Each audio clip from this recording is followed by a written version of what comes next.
Hello guys, my name is Jaswinder and I'm present with one more video for you guys. आज का video बहुत ही important है guys, so please इसे and तक देखना ना भूलना।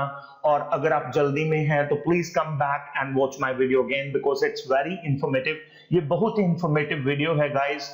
आज तक मेरे किसी टीचर ने मुझे नहीं बताया, बट मैंने अपनी रिसर्च करके गाइस इस तरह की चीजें ढूंढी हैं गाइस आपके लिए, ताकि आप भी मेरी तरह परेशान ना हो। जब आप राइटिंग स्किल को इंप्रूव कर रहे हैं तो आप भी परेशान ना हो, आपका राइटिंग स्कोर अच्छा नहीं आता आईएलटीएस एग्जाम में या किसी और एग्जाम में गाइस, तो ये कारण हो सकता है आपका रिजल्ट अच्छा ना आने का गाइस। तो आगे बढ़ते हैं guys. Please like and subscribe to my channel and press the bell icon to get new video updates guys। अगर अभी तक आपने मेरे चैनल को सब्सक्राइब नहीं करा तो प्लीज मेरे चैनल को सब्सक्राइब कर दे, ताकि मैं आपको टाइम टू टाइम अच्छी वीडियोस और इंफॉर्मेटिव वीडियोस दे पाऊं गाइस। आगे बढ़ते हैं guys. What are stock phrases? Stock phrases का जो लिटरेरी मीनिंग है वो बड़ा डिफिकल्ट और टिपिकल है गाइस। ऐसा कोई डायलॉग या लाइन जो बार बार फिक्शनल जो कंटेक्स्ट है उसमें रिपीट होती है, बट इसका इडियोमैटिक जो मीनिंग है गाइस, अ फ्रेज फ्रीक्वेंटली और habitually used by a person और ग्रुप एंड दस एसोसिएटेड विद देम। और ये एक चीज है गाइस जो आपको इस्तेमाल करनी भी है बट इन लिमिटेड वे। और क्या होता है गाइस आइल्स के अंदर, मेरा खुद का एक्सपीरियंस है, बहुत सारे लर्नर्स जो है वो एक स्टॉक फ्रेजेस एक I can say a set of stock phrases रखते हैं अपने पास। तो वो आगे चल के मैं बताता हूं कि वो क्या है। मेरे पूरे वीडियो को देखना ना भूलिएगा, ताकि आप ये गलती भूल कर भी ना करें आपके राइटिंग एग्जाम के अंदर गाइस। सिंपल वर्ड्स के अंदर बोलना चाहूं तो simply a stock phrase means a phrase used very often in lectures and in written papers guys. एक क्लीशे भी होता है, बट मैं उसके बारे में मेरी नेक्स्ट वीडियो के अंदर बताऊंगा। अगर आपको क्लीशे के बारे में नहीं पता गाइस तो प्लीज कमेंट बॉक्स में बोलिए कि मैं आपके लिए एक वीडियो बनाऊं या ना बनाऊं, तो मैं चाहता हूं कि आप मुझे बताएं। तो आगे चलते हैं गाइस स्टॉक फ्रेजेस के बेनिफिट्स वर्सेस ड्रॉबैक के बारे में guys. In writing you need to know about what are the benefits and drawbacks of using a stock phrase और a set of stock phrases guys. अगर आप एक professional हैं तो आपको स्टॉक फ्रेजेस रखने पड़ेंगे, ताकि आपको बार बार वो चीजें याद ना करनी पड़े। और आप आप ईमेल्स करते हैं, व्हेन यू राइट ईमेल्स, तो आपको स्टॉक फ्रेजेस का जो एक स्टॉक है वो अपने पास रखना पड़ता है। For example, dear sir, ma'am, this is a letter about and what I'm expecting from you. So these kind of stock phrases are there guys. But now let's talk about what is there.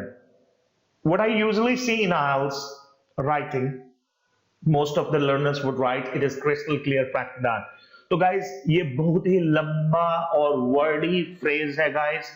I would say that अगर इसको आप use करते हैं तो आपका IELTS score जो है वो कम होने वाला है, बिकॉज एग्जामिनर आपको 250 words around 250 words, not less than 250 words लिखने के लिए बोलता है। तो आप क्या करते हैं, आप इस तरह की अगर फ्रेजेस, लंबे लंबे फ्रेजेस डालोगे गाइस, कुछ लोगों के फ्रेजेस मैं देखता हूं 20 to 25 वर्ड्स के भी हो जाते हैं, but I am not able to share here right now.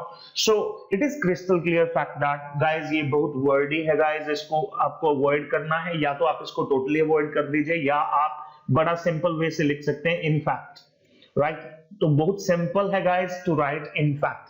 So why, अगर आप अपने राइटिंग को वर्डी बनाते जाते हैं गाइस, तो वो जो राइटिंग है, जो आपका आई कैन से कोहेजन है, कंसाइसनेस है, वो चली जाती है। कंसाइसनेस स्पेशली आई वुड से, अगर आप अपनी राइटिंग को कंसाइज रखना चाहते हैं, जैसा कि आईएलटीएस के अंदर भी 25% of weightage is of cohesion and coherence. So now let's go further. So we are talking about some stock phrases here. कुछ stock phrases की बात करेंगे जो आप यूज करते हो सकते हैं अपनी राइटिंग में। अगर करते हैं तो अवॉइड करिए, अगर नहीं कर रहे तो that is cherry on the cake, बड़ी अच्छी बात है, that is great. Now let's talk about in order to। अगर आप राइटिंग के अंदर लिखते हैं in order to to improve their handwriting, so आप in order to improve your handwriting के बजाय आप लिखिए to improve handwriting. That would be good idea. So next है, in most cases people go to park and they start jogging there. So rather than saying this, I can say usually people go to park, right? And be of opinion that I can say that I'm in opinion that I'm of opinion that. So rather than saying this, I can say I think or think, right? It is my opinion that I think. Rather than saying it is my opinion that are 5 words, guys, examiner is not going to give you good band score if you're writing like that. So you need to say think, I think, right? So at the present time. So this word, this phrase, I see 100 of times, guys. So that is, you can say directly now or currently or presently, right? Something like that. So now it is evident that. So evidently is better word rather than saying these 4 words. It is evident that. Next is in the final analysis. So finally is better word than that. So now it is clear that no need to say this. I think it can be deleted because it's redundant. So on the redundancy, I will make another video. I will tell you what is redundancy. It is clear that, so you need to delete it, guys. So this is my all video about today, guys. And yes, we were talking about the drawbacks till now. So let's talk about benefits.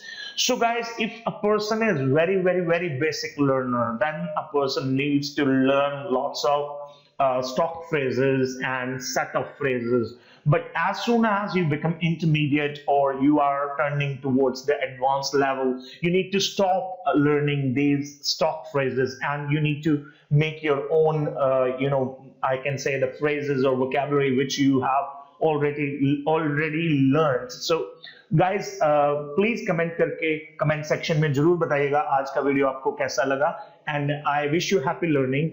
So please like and subscribe to my channel and press the bell icon to get new video updates, guys. अगर आपको मेरा video जरा भी अच्छा लगा, please like, subscribe and share करना ना भूलिए, guys. Thank you so much for watching my video.